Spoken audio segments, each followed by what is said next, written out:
So for today, I'm going to show you how to create a flyer or a poster using between 4 to 5 different images. Hi guys, bonjour, hola, my name is Trish. If you're new on this channel, welcome. We are so glad to have you here. On this channel, we learn about the basics of Photoshop for beginners, intermediate, and some advanced tutorial. So if there's something that you like, please take a minute and hit the subscribe button so we can get started with this tutorial. So for this tutorial, I'm using a 15 by 22 size canvas and I'm using a 300 resolution. So the first thing that I want to do is go to the folder and drag in the images that I'm going to use. So I'm going to bring this in first and I'm going to go ahead and scale since he's going to be the main focus of everything. So with my quick select tool, I'm going to click on select subject. Photoshop will cut out the subject. Now with the new version of Photoshop, it does a very good job. Sometimes you might have to clean up, but this one looks really good. So I'm just going to go ahead and click on add layer max. It takes off the background. Now I'm going to go ahead and bring in my second image and I'm going to set it in by just dragging and dropping. And we're going to do the same, scale it. So since I want to put them on either side, I want to bring them below my subject like so. And I'm going to move them down like this, but they are being blocked. So what I'm going to do is she is okay where she is, but for her, I want to cut her out so I can bring her out more. So I'm going to use my marquee tool, and with that layer selected, I'm just going to make a selection like this, right click and make a copy.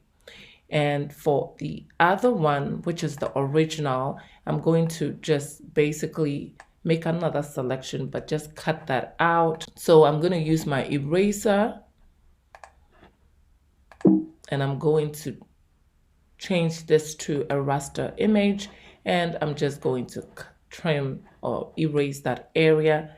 Command D to deselect. Now I'm going to turn on the other image and I'm going to move that and set that somewhere here like so. Now I'm going to take my quick select tool and I want to take off the background of this. So I'm going to add a layer max and it's done. Now for this one, I can do the same thing, but her background is not that bad, but I still want to take off the background because I'm bringing in other images. So I'm going to click on my quick select tool, select subject, and it's all clean. So I'm just going to add my layer max.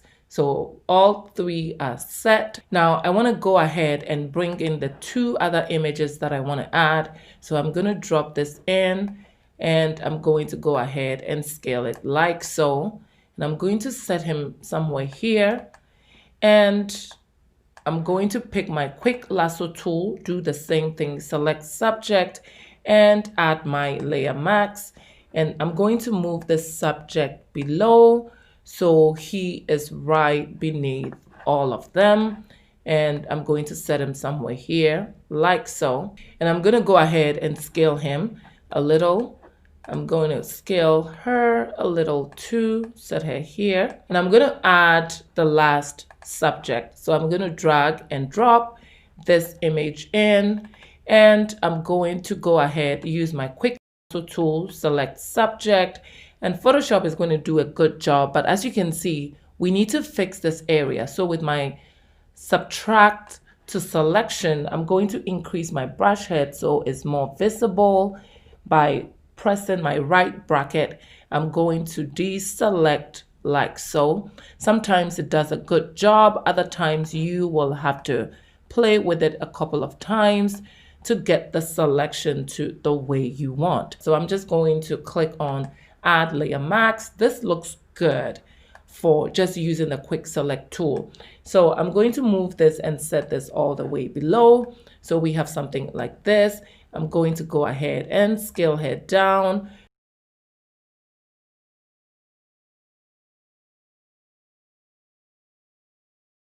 So now that we have all our subjects set for us, we want to go ahead and use either our eraser tool or our brush tool to brush off the edges of our subject so that they don't look all sharp, but they look like carefully blended in to the background. So I'm going to pick up my brush tool and I'm going to go on each layer mask. I'm going to start with Kirk Franklin, and you know that black hides, white reveals when you're using the layer mask. So I'm going to click on my thumbnail for the layer mask, and we want to basically blur in the bottom portion of our subject. So I'm going to decrease my brush head by simply pressing onto my left brackets. Now that I have it low enough, I'm going to go ahead and I'm going to brush this in like so. Now I'm going to go ahead and do the same thing for the other subjects as well. You need to be on the layer mask, and we're just going to blend her in. I'm going to do the same thing for Mary, her sister, just like that. And then for Yolanda, we're going to do the same thing. Always remember to be on the layer mask. And for Donnie McClellan, we are going to do the same thing. So something like this. I have them all blend in, so you get a very smooth effect for all of them. So I'm going to click on my adjustments, and we are basically going to choose, first of all, a solid color, and we are just going to choose almost like a blue-ish color like so. I'm going to click OK, and we are going to move this all the way down so that is in the background. If I want my main subject a little bit more richer, I can basically use my go to image adjustment and choose my brightness and contrast, and just with this tool I can increase my contrast, and you see that the subject is no more almost like the grayish tone. It had some richness to it. If I want to decrease the brightness, I can do so and just play with my sliders. Now I'm going to click OK, and I'm going to do the same thing for Kirk. I'm going to go ahead and use my brightness and contrast just to add a little bit more richness to the image and bump it up just like that. And the rest are okay. When we are finalizing it, we'll add a little bit more touch to finish it off. I want to go ahead and bring in a goldish background. So we're going to go back into our folder, and I'm going to drag this in like so. And we are just going to go ahead and scale it. So we have something like this. I'm going to go ahead and scale it like that. I'm going to zoom in so we can see it much better. So we have this effect. So we're going to pick our marquee tool, and we are basically going to draw just a rectangle like so. And we want to make sure that we create that layer on the bottom as well, because it's going to act as a background. So I'm going to move this right beneath all our subject, and I'm going to fill that in with white, and then I'm going to go ahead and move it and center it just like so. I'm going to select it back, and I'm going to go ahead and increase it just a little so we have something like this. And then I'm going to use my eraser tool, and I'm going to go ahead to blend this in. So I'm going to erase the bottom so we have it like so. So we have something like this. Now I want to go ahead and add a gradient effect onto this. So I'm going to make sure that my gradient happens right beneath the white background. So I'm going to go to my adjustment and add gradient. All right, so we're going to go ahead and add our text. So I'm going to pick my text tool and I'm going to type in 25 years, so 25, and we are going to move this and set it right here. I'm going to go ahead and scale it.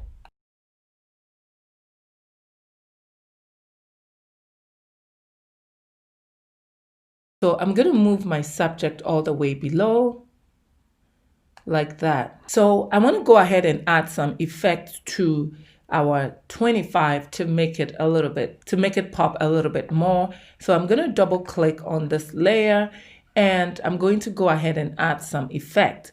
So I'm going to add a bevel and a contour, and I'm also going to add a stroke effect as well as a sateen effect and a drop shadow.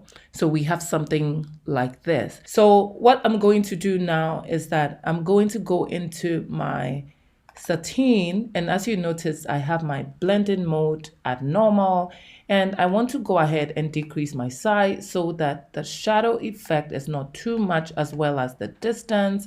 So we have something like this. Now you can change it to whatever you want to get the effects that you want, but this is good enough for what I want.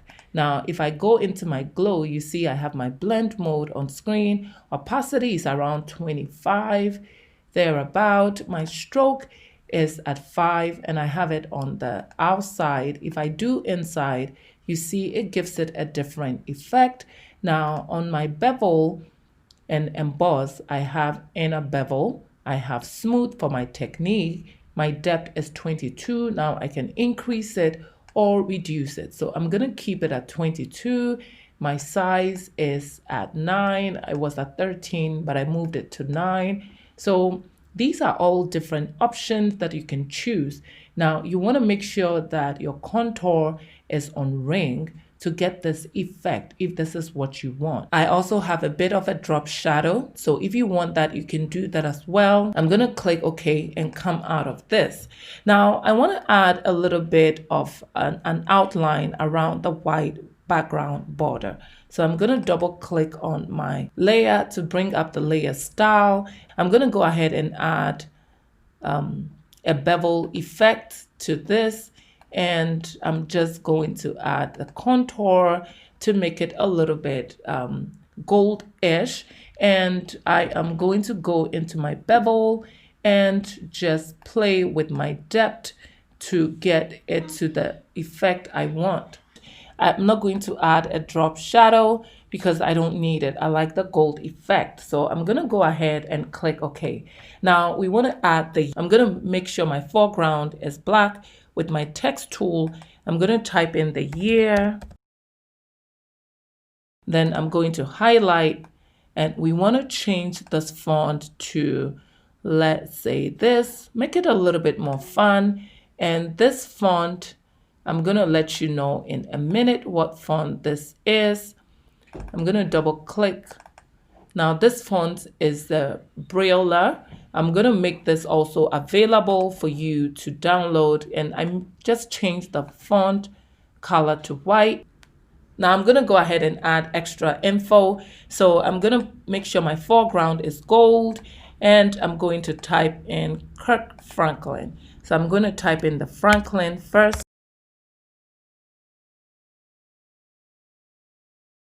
And then I'm going to change this to Scriptina. Then I'm going to scale it like so. And I'm going to set it right there. And then I'm going to change the color of this. We're going to go for like a blue-ish color, like so. And now I'm going to add a drop shadow to this. So I'm going to double click on the Kirk to bring up my layer style. I'm going to add a drop shadow, and I'm going to reduce it.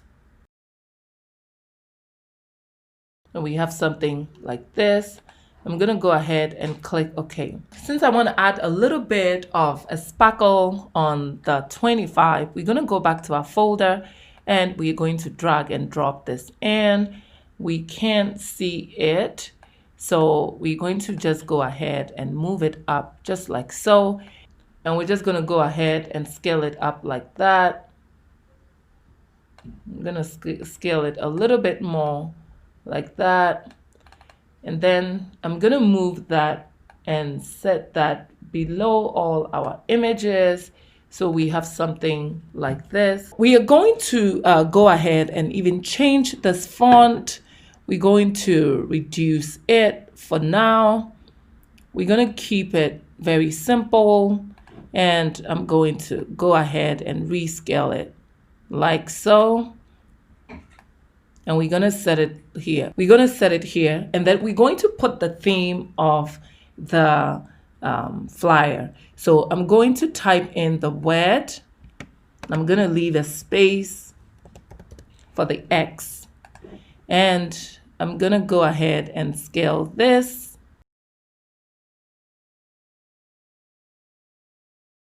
And then I'm going to double click. And we are going to double click and change the color to this blue, like so. And then I'm going to take my text tool again. And I'm just going to type in X, but I'm going to highlight this. And I'm going to change that to this font, which is a gloss and emboss. And I'm going to go ahead and scale this. And we're going to set it right there. And then I'm going to double click on it and change color gold. Now I'm going to move both text and I'm going to go ahead and scale it like that. And we're going to set it right there. Then I'm going to move these two texts and set them right here, just like this. So I'm going to double click on my Kirk and make a copy, Command J, make a copy. I'm going to move that and set that right here. And we are going to change this font. I'm going to double click and make that black. We are going to move that and set that below like that. So we're going to move the word there and we're going to set it right here. So we create a bit of a balance. All right, so the next thing that I'm going to do is I'm going to make a duplicate of the X, Command J, make a duplicate, and I'm just going to go ahead and scale this like so, make it big, and I'm going to set it right there, just like that. And then I'm going to take the opacity all the way down to about 25, thereabout, like this. I'm going to double click and then change the color to this blue. I'm going to double click and we're going to change the color to this blue, and I'm going to double click on it and add a stroke effect. So it's going to be very light, something like this. And I'm going to click OK. And you really don't have to, but if you want, you can add that. So I'm going to move that and set that below my other X. So it's basically beneath everything. So I'm going to click on my background and then go to my adjustment and add a gradient. Now we want to move the angle to about 19, so we get it on the vertical. I'm going to click OK, and then I want to clip it only to the background of the white. So I'm going to hold down my options and clip it. Now when I clip it, you realize that it goes only into that box, and I really like this. Now, the last thing we want to do is to go ahead and write all the names of those that are being featured in this, and also the date and location. So I'm going to put that information on the bottom, but I'm going to make this quick so y'all can see this. So I'm going to go ahead and put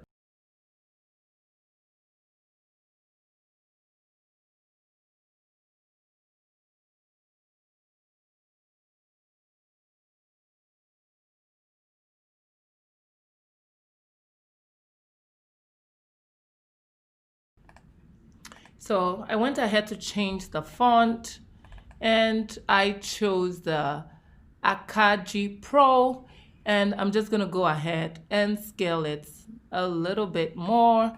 So we have something like this.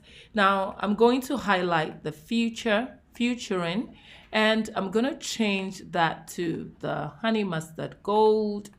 So we have something like this. So I'm going to go ahead and put the time and location. I'm going to make a copy of this text, Command J, and I'm going to move that and set that here like so.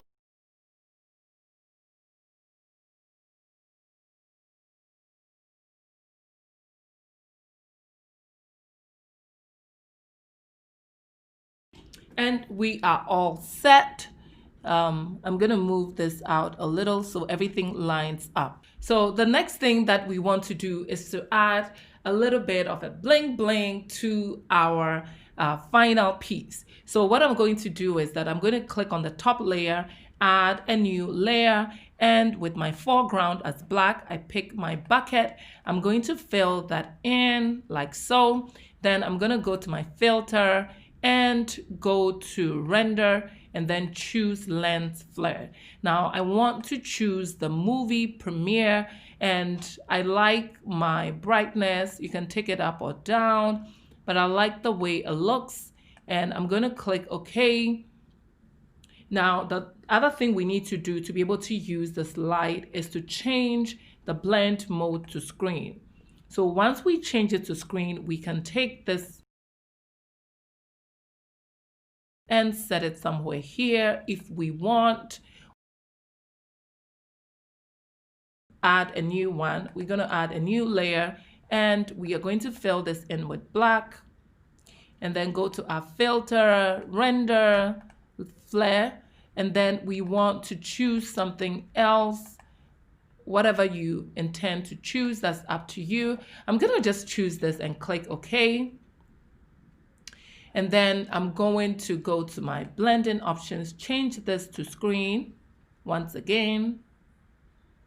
And we are going to take our text tool, our move tool, and we're going to scale this down. And we're going to move this and set this somewhere here. So the last thing that we want to do is that I want to go up to the top of my layer, and then I'm going to hold down my Shift Options Command E to make one file. So with this image made for us, we can go to our filter, camera raw, and now we can bump up the colors on our image. So we can increase the vibrance, we can take the temperature back a little if we want, or we can increase it like that.